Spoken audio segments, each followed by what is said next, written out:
बिस्मिल्लाहिर्रहमानिर्रहीम। आज lecture number 8 जिसमें हम quadratic equation chapter number 4 discuss करेंगे। क्वाड्रेटिक इक्वेशंस और इक्वेशन सिंपल्स, इनमें जो बेसिक कॉन्सेप्ट हम यूज़ करते हैं। इक्वेशंस हैं क्या चीज़? जब भी किसी अलजेब्रिक एक्सप्रेशन को किसी दूसरे अलजेब्रिक एक्सप्रेशन के साथ कंबाइन किया जाता है with the help of equality sign, तो इक्वेशन जनरेट हो जाती है। अब क्वाड्रेटिक इक्वेशंस ऐसे इक्वेशंस को बोला जाता है जिसमें वेरिएबल जो इन्वॉल्व है उसकी मैक्सिमम पावर कितनी हो? 2 हो।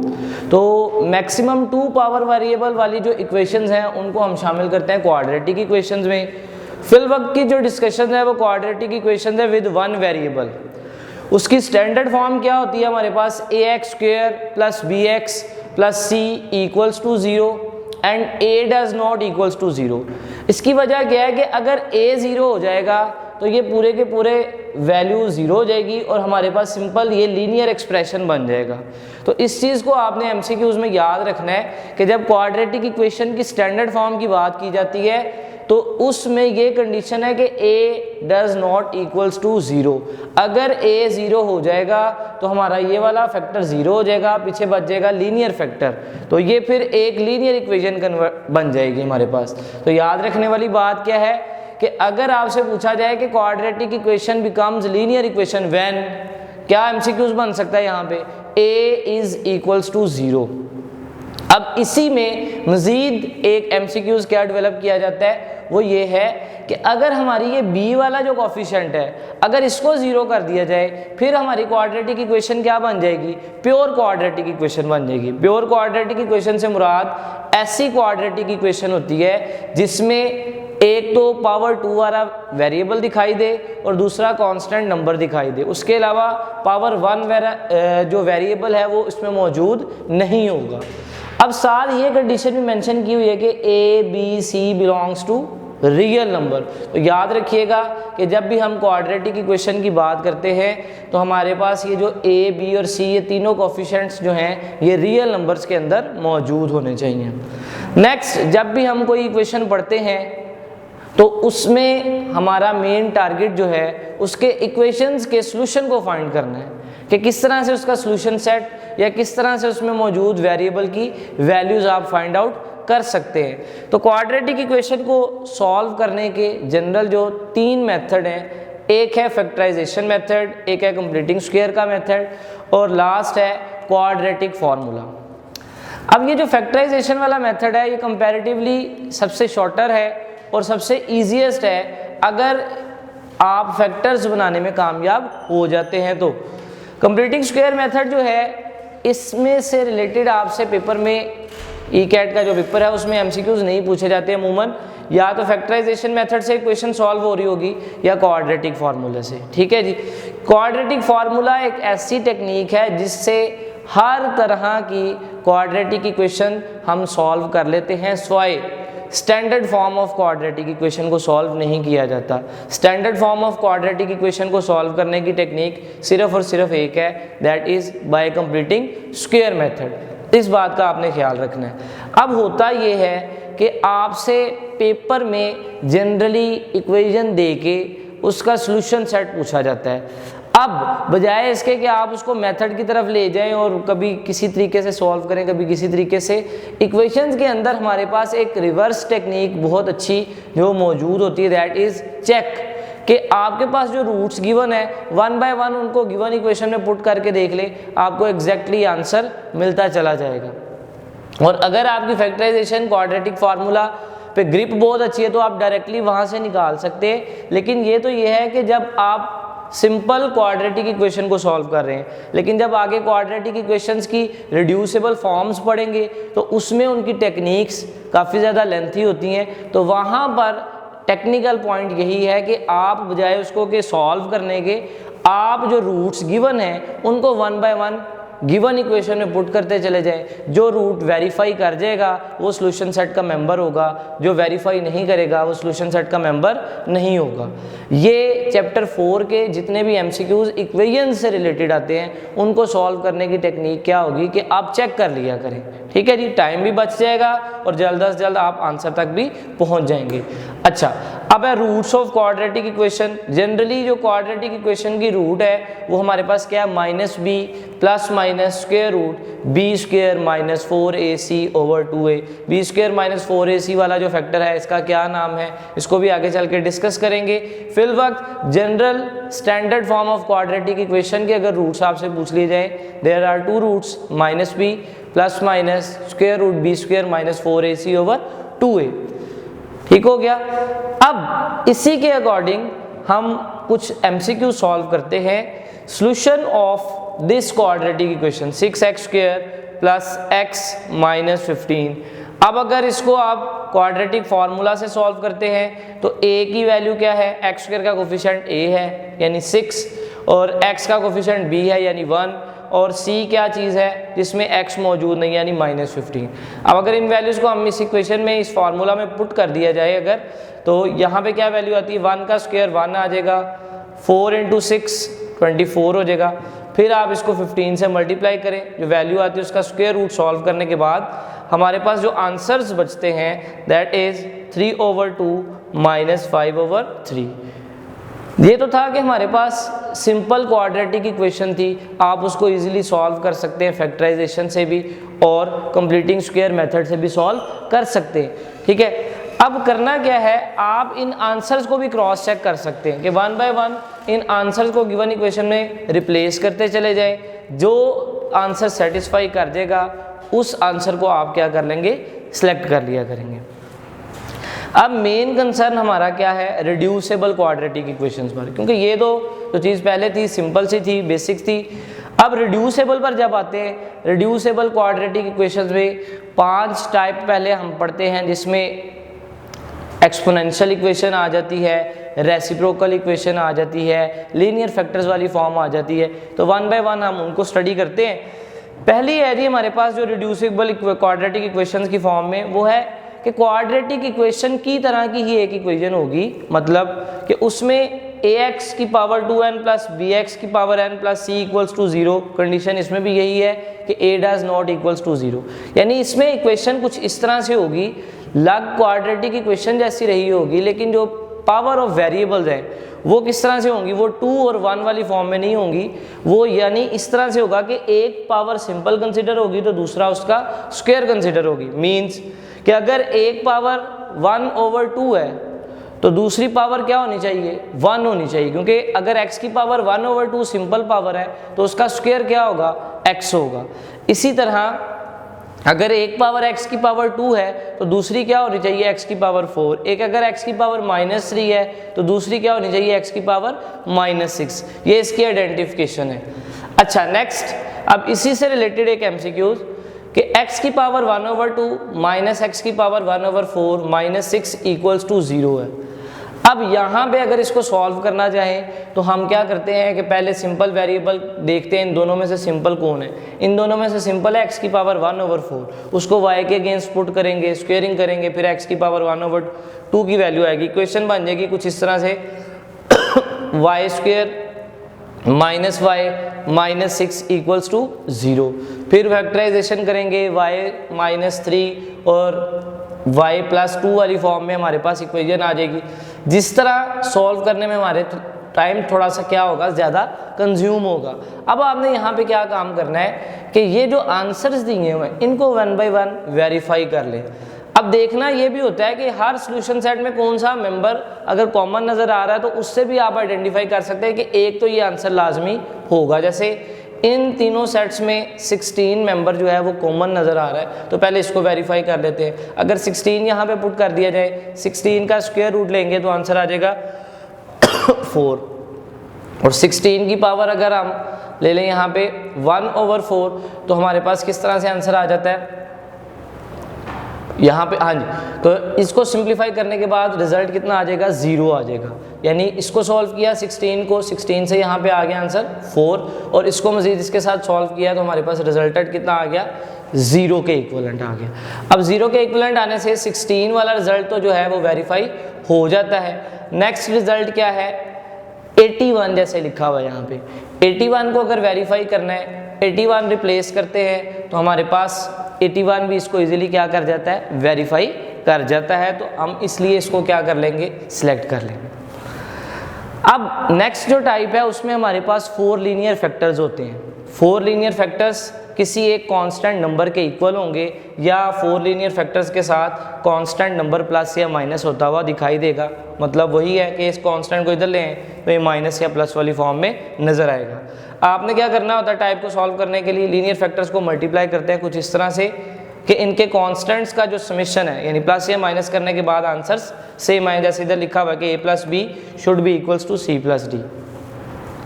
अब यहाँ पे जो इक्वेशन है इसको हमारे पास जो गिवन आंसर्स हैं उनके अकॉर्डिंगली चेक करते हैं। ये जो MCQs है, x minus 7, x minus 3, x plus 1, x plus 5, अगर टेक्निकली इसको सॉल्व किया जाए तो सॉल्व किस तरह से होगा, ये -7 और -3 का अगर पेयर बनाए तो बनता है -8, -10 बन जाएगा। इसके साथ देखें +1 और +5 +6 बन जाएगा। हमने क्या काम करना है, कुछ एक ऐसा पेयर सेलेक्ट करना होता है जिसमें सॉल्व करने के बाद हमारे पास रिजल्ट जो है वो सेम आना शुरू हो जाए। ठीक है जी, तो उसमें अगर हम देखते हैं -7 को +1 के साथ तो -8 आता है, -3 को +5 के साथ देखें तो +2 आता है। इसी तरह -3 और +1 को देखें तो -2, -7 और +5 को देखें तो -2 आता है। इट मीन्स फर्स्ट 4 के साथ और सेकंड थर्ड के साथ क्या हो जाएगा, इलेक्ट हो जाएगा। उसके बाद हमने इन आंसर्स के अकॉर्डिंग इसको चेक करना है। -7 9 है, 7 और -9 है, 2 और 3 है, 1 और 4 है। 1 बाय 1 इसको सब्सिट्यूट करके इसमें वेरीफाई किया जा सकता है। -7 पुट किया, -7 इसको सॉल्व किया, -14 आ गया, फिर इधर सब्स्टिट्यूट किया, इन वैल्यूज़ को मल्टीप्लाई करें, अगर तो 16 80 आ जाता है तो हम उस -7 को सिलेक्ट कर सकते हैं। फिर हमारे पास क्या है, 9 वाली ऑप्शन भी है, -9 वाली ऑप्शन भी है। 1 बाय 1 उनको रिप्लेस करके देख लें तो फ़ौरन से आप इसका आंसर वेरीफाई करके इसको आप टिक आउट कर सकते हैं। नेक्स्ट है एक्सपोनेंशियल इक्वेशंस। एक्सपोनेंशियल इक्वेशंस भी रिड्यूसिबल क्वाड्रेटिक इक्वेशन की ही एक फॉर्म है। ऐसी इक्वेशंस रिड्यूसिबल क्वाड्रेटिक इक्वेशंस में एक्सपोनेंशियल इक्वेशंस कहलाती हैं जिनमें वेरिएबल जो हैं वो एक्सपोनेंट की फॉर्म में दिखाई देंगे। यानी कांस्टेंट की पावर जब वेरिएबल आ जाएगी तो उन इक्वेशंस को हम क्या कहते हैं, एक्सपोनेंशियल इक्वेशंस। इस तरह की इक्वेशन से रिलेटेड पेपर में अक्सर MCQs पूछा जाता है। वो कोई ना कोई एक फैक्टर दे के आपको x की वैल्यू दे देता है या x की वैल्यू फाइंड आउट करने के लिए कह देता है। ठीक है जी, उससे रिलेटेड भी आज कुछ हम MCQs डिस्कस करेंगे। फिलवक्त जैसे ये है 4 की पावर 1 + x + 4 की power -1 - x is equal to 10 है। अब ऑप्शन यहाँ पे अवेलेबल हैं, हम क्या करते हैं जी, इसको 1 बाय 1 इसके साथ चेक कर लेते हैं कि अगर 1/2 पुट करते हैं, 1/2 + 1 कितना हो जाता है, 4 की पावर 3/2। इसी तरह -1/2 पुट करते हैं, 1 - -1/2 तो वो कितना हो जाता है, +3/2 ही हो जाएगा। 4 की पावर 3/2 + 4 की पावर 3/2, इनको सॉल्व करते हैं तो हमारे पास यानी दोनों पावर्स आपस में सिंप्लीफाई हो जाएंगी। इनको वेरीफाई करेंगे तो इनसे आंसर कितना आ जाता है, टोटल 10 आ जाएगा। ठीक है जी, नेक्स्ट है रेसिप्रोकल इक्वेशंस। रेसिप्रोकल इक्वेशंस क्या होंगी, ऐसी इक्वेशंस रेसिप्रोकल इक्वेशंस कहलाती हैं जिसमें आप x वेरिएबल को 1/x के साथ अगर रिप्लेस कर दें तो इक्वेशन और उसके रूट्स पर किसी किस्म का कोई इम्पैक्ट या उसकी नेचर पर कोई इम्पैक्ट नहीं होता। ऐसी इक्वेशंस को हम बेसिकली रेसिप्रोकल इक्वेशंस कहते हैं। अमूमन इसकी स्टैंडर्ड फॉर्म क्या होती है, ax4 + bx³, फिर इसी तरह आगे चलता है, यानी पावर 2 आती है, फिर पावर 1 आती है और फिर पावर 0 और इक्वल्स टू 0 आ जाती है। इसको सॉल्व करने के लिए हाईएस्ट पावर के हाफ से हम डिवाइड करते हैं, लेकिन ये हमारा कंसर्न नहीं है। इसमें हमारा कंसर्न ये है कि हमने MCQs को किस तरह से सॉल्व यहाँ पे करना है।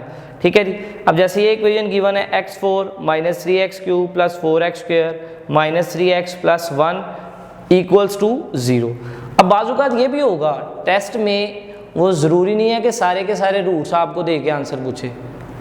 अब जैसे यहाँ पे देखें हर सॉल्यूशन सेट में एक एक मेंबर मौजूद है। इट मीन्स अगर आप इक्वेशन सॉल्व करने की तरफ जाएंगे तो इतना लंबा चौड़ा मेथड करना पड़ेगा, उसके बाद फिर आंसर्स निकलेंगे, फिर आंसर्स में से ये देखना पड़ेगा कि कौन सा रूट ट्रू है, कौन सा जो है एक्सट्रेनियस रूट है, तो टाइम टेकिंग प्रोसेस है। लिहाजा यहाँ पे 4 नंबर्स दिए हुए हैं, 1 बाय 1 उनको आप खुद से वेरीफाई कर सकते हैं। जो चीज़ वेरीफाई कर जाएगी इक्वेशन में वो सॉल्यूशन सेट का मेंबर हो जाएगी। ठीक है जी, यानी क्वाड्रेटिक इक्वेशंस में या सिंपल इक्वेशंस का जब भी कॉन्सेप्ट आएगा, चाहे लीनियर इक्वेशंस हैं, सिस्टम ऑफ इक्वेशन है, क्वाड्रेटिक इक्वेशंस हैं, उनके रूट का सेट जो निकालना है वो ईजी होता है एज़ कम्पेयर टू कि हम उसके मेथड पर चले जाएं। ठीक है जी, तो MCQs में आपने यही चीज़ फॉलोअप करनी होती है कि किस तरह से हमारा टाइम भी बच जाए और वर्किंग में एक्यूरेसी भी आ जाए। Next radical equations. Radical equations के 2-3 कॉन्सेप्ट चैप्टर के अंदर मौजूद हैं। रेडिकल इक्वेशन में ज़्यादातर एक्सट्रेनियस रूट का कॉन्सेप्ट आता है, तो जब भी रेडिकल इक्वेशन से रिलेटेड MCQs आएगा तो उसमें आपने अवेयरनेस आपके पास होनी चाहिए कि इसके अंदर कोई ना कोई वैल्यू अक्सर ऐसी होती है जो एज आ एक्स्ट्रा रूट के तौर पर कंसिडर की जाती है। जैसे इसकी जो फर्स्ट टाइप है उसमें क्या होता है कि रेडिकल के अंदर क्वाड्रेटिक फैक्टर होता है। क्वाड्रेटिक फैक्टर की जो फर्स्ट 2 टर्म्स हैं वो रेडिकल से बाहर या तो मौजूद होती हैं या कोई ना कोई सिंप्लीफिकेशन करके बन सकती हैं। जैसे अंदर है x² + 5x, इसी तरह यहाँ से अगर 3 कॉमन ले लें तो यहाँ पे भी बच जाएगा x² + 5x। ठीक है जी, तो इस तरह की जब चीज़ें आपके पास मौजूद होंगी आप इसको टाइप 1 में कंसिडर करेंगे रेडिकल इक्वेशंस की। अब यहाँ पर हमारे कितने आंसर्स मौजूद हैं? 4 आंसर्स इसके अगेंस्ट मौजूद हैं। 1 बाय 1 हम आंसर्स को इसके अंदर सब्स्टिट्यूट करके चेकआउट कर सकते हैं। जो आंसर इसको वेरीफाई कर जाएगा वो हमारा ट्रू आंसर कंसिडर किया जाएगा। अगर कोई आंसर वेरीफाई नहीं कर रहा वो एज एन एक्सट्रेनियस रूट भी कंसिडर किया जा सकता है, लेकिन एक्सट्रेनियस रूट के मुतालिक वो आपसे नहीं पूछेगा क्योंकि अमूमन एक्सट्रेनियस रूट एक आधा होता है। तो अब जो उसके ट्रू रूट्स हैं वो भी एक वैल्यू होगी, तो उसके अगेंस्ट अगर वो आपको 4 आंसर्स दे देता है तो उसमें सेलेक्ट करना तो बेशुमार आसान अंदाज में आप कर सकते हैं। किसी एक को भी टिक कर देंगे तो वो एक्सट्रेनियस रूट कंसिडर होगा, लेकिन ऐसी ऑप्शन वो नहीं देगा, वो आपसे ट्रू रूट ही हमेशा पूछेगा। नेक्स्ट है solution set of square root x। अब इसमें क्या है कि हमारे पास क्वाड्रेटिक फैक्टर्स की बजाय लीनियर फैक्टर्स आ जाते हैं रेडिकल एक्सप्रेशन में। इनको सॉल्व करने के लिए बेसिकली हम क्या करते थे, बार बार स्क्वेयरिंग करते हैं तब तक जब तक कि रेडिकल रिमूव ना हो जाए। मैक्सिमम 2 टाइम्स तक जाना पड़ता है इसमें। तो इसको भी आप किस तरह से वेरीफाई कर सकते हैं? आंसर्स आपके पास अवेलेबल हैं, 1 है, -23/4 है, 4 है, 1/4। अब इसका मतलब यहाँ से आंसर्स 2 निकले होंगे लेकिन उसने खुद 1 दिया होगा, यानी ट्रू रूट ही आपने चेक करना है। अगर 1 चेक करते हैं, 1 + 8 9, 9 का स्क्वायर रूट 3 हो जाता है, 1 + 3 4, 4 का स्क्वायर रूट 2, 2 + 3 जो है वो 5 इक्वल आ जाता है। इसी तरह 1 इधर पुट करेंगे, 12 1 = 12, 12 + 13 कितना हो जाता है 25, 25 का स्क्वायर रूट 5 आ जाएगा। वेरीफाई कर जाती है, इसलिए हमने इसको सिलेक्ट किया हुआ।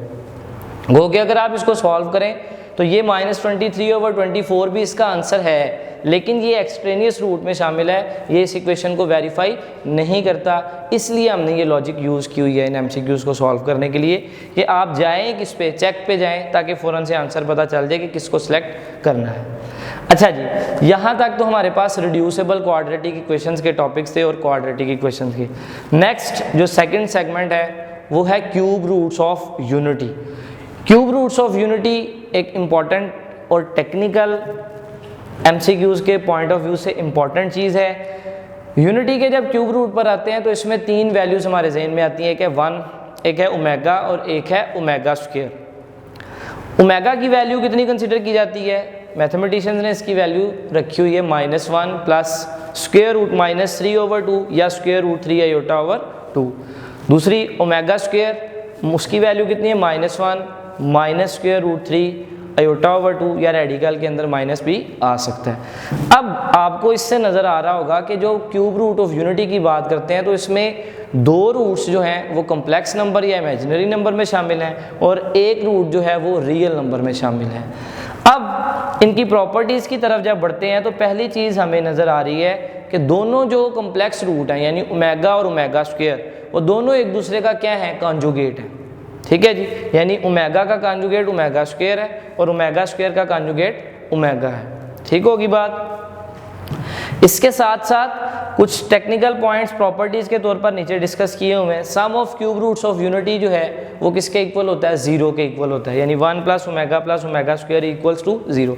अब ये एक बेसिक सिंपल रिलेशन है, इससे पेपर में मुख्तलिफ किस्म के ट्विस्ट पैदा करके आपसे एमसीक्यूज पूछा जाता है।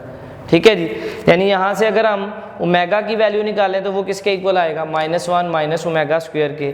ओमेगा स्क्वायर की वैल्यू निकालें तो -1 माइनस ओमेगा के इक्वल आ जाएगा। ठीक है जी, ओमेगा स्क्वायर की वैल्यू निकालें तो -1 माइनस ओमेगा आ जाएगा, यानी sum of all cube roots of unity equals to 0। इसी तरह ओमेगा क्यूब किसको शो करता है, product of 3 cube roots of unity, यानी 1 ओमेगा और ओमेगा स्क्वायर तीनों को मल्टीप्लाई करें तो इसका आंसर कितना आता है, 1 आता है। ये वैल्यूज़ हमें याद हैं और याद होनी भी चाहिए।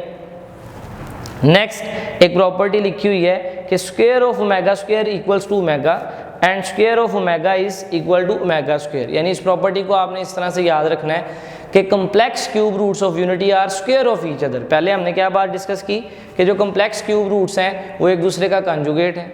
दूसरी चीज़ क्या याद रखनी है कि कम्प्लेक्स क्यूब रूट एक दूसरे का स्क्वायर भी हैं, कि अगर ओमेगा का स्क्वायर लें तो ओमेगा स्क्वायर वाली वैल्यू बन जाती है और ओमेगा स्क्वायर का स्क्वायर लें तो ओमेगा वाली वैल्यू बन जाती है। इसको भी हम चेक भी करते हैं। अब इसी से रिलेटेड एक एमसीक्यू, ओमेगा की पावर है हमारे पास -12। जब भी ओमेगा की पावर सॉल्व करने के लिए क्वेश्चन आएगा, जिस तरह आयोटा की पावर्स आती थी तो उसमें 2 तरह की चीज़ें थी कि या तो पावर ओड नंबर में हो सकती है या इवन नंबर में। इसमें भी इसी तरह होगा, या पावर ओड नंबर में होगी या इवन नंबर में।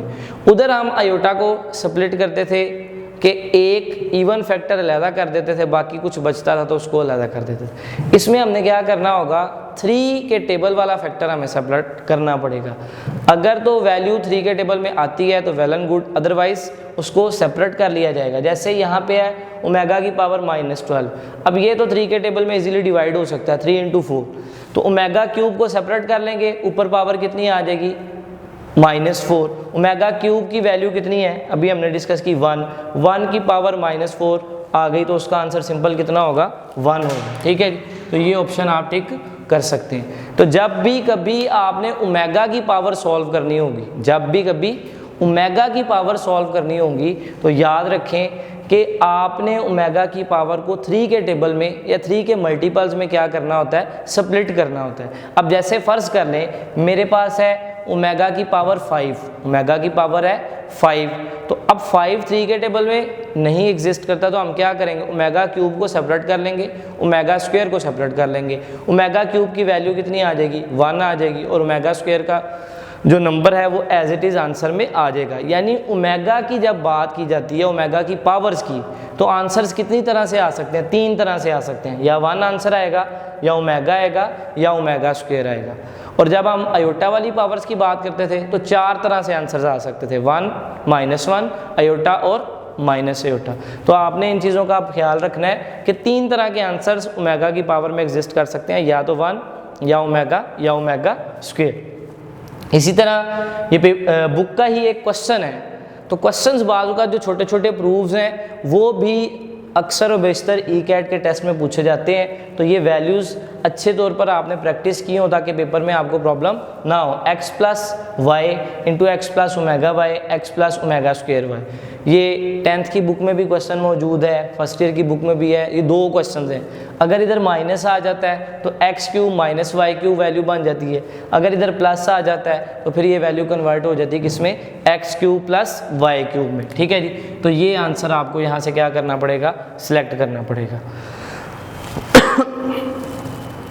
अच्छा जी, नेक्स्ट इसमें क्या चीज़ है, हमारे पास वैल्यू मौजूद है -1 + √3 आयोटा की पावर 4, -1 - √3 आयोटा की पावर 4 इक्वल्स टू, अब पूछा गया है कि किस नंबर के होगा। हमें पता होना चाहिए कि ओमेगा की वैल्यू क्या है, ओमेगा की वैल्यू ये मौजूद है। यहाँ से अगर इस ऊपर वाले फैक्टर की वैल्यू निकालें तो ये चीज़ असल में बेसिकली क्या है, 2 ओमेगा की पावर 4 है, और ये क्या है, 2 ओमेगा स्क्वायर,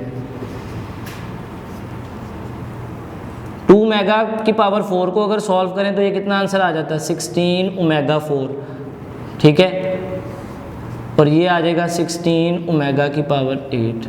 इसमें से 16 जो है वो कॉमन आ गया, ठीक, और अंदर बच जाता है आपके पास ओमेगा 4 प्लस ओमेगा 8। इनको आप वो 3 के टेबल वाले फंक्शन की तरह ही सॉल्व कर लें, यानी ओमेगा क्यूब ओमेगा 6 जो है उसको इस तरह से लिख लें। ओमेगा क्यूब की वैल्यू कितनी हो जाएगी 1, ये आ जाएगा 1 इंटू ओमेगा, इधर फिर 1 हो जाएगा omega plus omega square. Omega plus omega square किसके इक्वल है, यहाँ से वैल्यू हमें पता चलती है -1। 16 इंटू -1 तो ये कितना आंसर बन जाएगा -16। तो ये आंसर हम सेलेक्ट कर लेंगे, ठीक है जी। मजीद एमसीक्यूज भी डिस्कस करते हैं इससे रिलेटेड। अच्छा जी, नेक्स्ट हमारे पास एक एमसीक्यू है, ओमेगा n की पावर कितनी है जी क्यूब में, और ओमेगा क्यूब की पावर कितनी है n।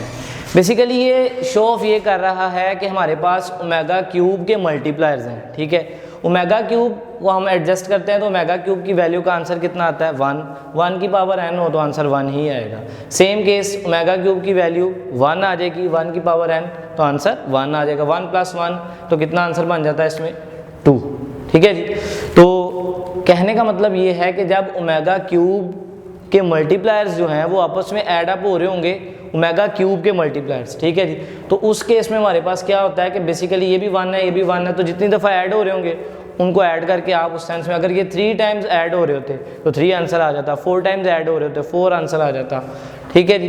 इसी तरह अब हमारे पास है omega square -6n, omega square -6n है। इसको आप किस तरीके से सॉल्व कर सकते हैं, ये वैल्यू है जो ओमेगा स्क्वायर माइनस हमारे पास 6n है, इसको सिंप्लीफाई करके यूं लिखा जा सकता है,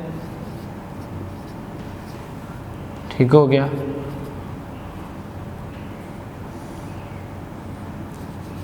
ओमेगा -3 या इसको 3 लिख लें, ऊपर लिख लें -2n, ठीक है जी। ओमेगा स्क्वायर ओमेगा क्यूब की वैल्यू 1 की जितनी भी मर्जी पावर हो आंसर 1 ही आएगा। 1 इंटू ओमेगा स्क्वायर तो आंसर क्या आ जाएगा इसमें ओमेगा स्क्वायर आ जाएगा। एक दफ़ा दोबारा देख लें, ओमेगा 2 - 6n, इस तरह के एमसीक्यूज पेपर में अक्सर पूछे जाएंगे। हमने इसको स्प्लिट कर लिया 2 पावर्स में, ओमेगा स्क्वायर को अलहदा कर दिया, ओमेगा की पावर -6n को सेपरेट कर लिया। अब -6n 3 के टेबल में कन्वर्ट हो सकता है, ओमेगा क्यूब को अंदर लिख लिया, -2n पावर बाहर लिख ली। ओमेगा क्यूब की वैल्यू कितनी है 1 की पावर -2n आ गई, 1 की power -2n answer 1 into omega square, so answer is omega square. Next एक छोटा सा टॉपिक है 4 रूट्स ऑफ यूनिटी, कि यूनिट के जो हैं वो 4 रूट्स, उनमें क्या क्या वैल्यूज़ हो सकती हैं। क्यूब रूट्स में 3 वैल्यूज़ थी, 1 ओमेगा और ओमेगा स्क्वायर, एक उसका रियल रूट था और 2 उसके इमेजिनरी या कम्प्लेक्स रूट थे। इसमें 4 वैल्यूज़ हैं 1 और -1, आयोटा एंड माइनस आयोटा। तो देखने से साफ जाहिर है कि 2 इसके रियल रूट्स हैं और 2 इसके क्या हैं इमेजिनरी या कम्प्लेक्स रूट्स। दोनों जो रियल रूट्स हैं उनके बारे में भी प्रॉपर्टीज़ हैं, जो इमेजिनरी या कम्प्लेक्स रूट्स हैं उनके बारे में भी प्रॉपर्टीज़ यहाँ पे मेंशन की गई हैं। 1 और -1 जो है वो दोनों एक दूसरे का एडिटिव इन्वर्स कहलाते हैं, ठीक है जी। इससे रिलेटेड अक्सर पेपर में पूछा जाता है कि जो रियल रूट्स हैं 4 रूट्स ऑफ यूनिटी के, वो दोनों एक दूसरे का क्या है एडिटिव इन्वर्स।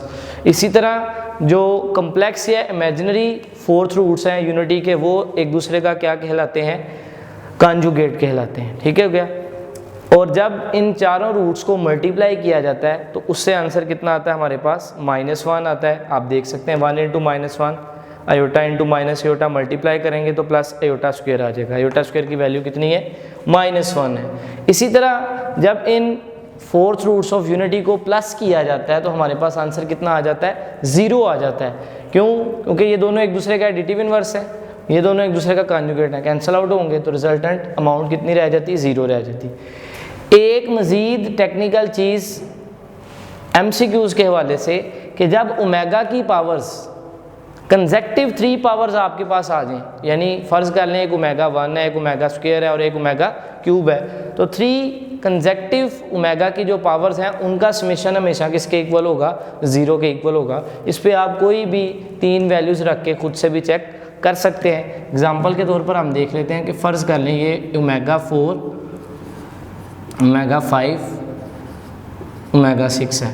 ओमेगा 4 को सॉल्व करेंगे, ये बन जाएगा ओमेगा क्यूब इंटू ओमेगा, ये omega cube into omega square, और ये ओमेगा क्यूब की value 1 into omega omega square plus 1। तो ये आंसर अंडरस्टूड है किसके इक्वल। यानी कहने का मतलब ये है कि अगर अब पेपर में आपको इस तरह से, ये तो थी ना छोटी सी वैल्यूज़, अब पेपर में आपके पास MCQs इस तरह से आ जाता है 100 प्लस 101 प्लस 102। तो आपने उधर टाइम ज़ाया नहीं करना कि लेके बैठे रहे इसको कि आप किसको किधर लेके जाए, डायरेक्ट इस नोट पे अमल करना है। ठीक है जी, ये नोट आपको लिखवाया इसलिए गया है कि 3 जब कंसेक्टिव पावर्स आ जाएंगी हमारे पास ओमेगा की, 3 कंसेक्टिव पावर्स, उनका समेशन हमेशा किसके इक्वल होगा, 0 के इक्वल होगा। तो अब इधर चाहे हज़ारों में पावर आ जाए, लाखों में आ जाए, लेकिन अगर कंसेक्टिव 3 पावर्स हैं उनका डायरेक्टली आप समेशन किसके इक्वल लिख देंगे, 0 के इक्वल।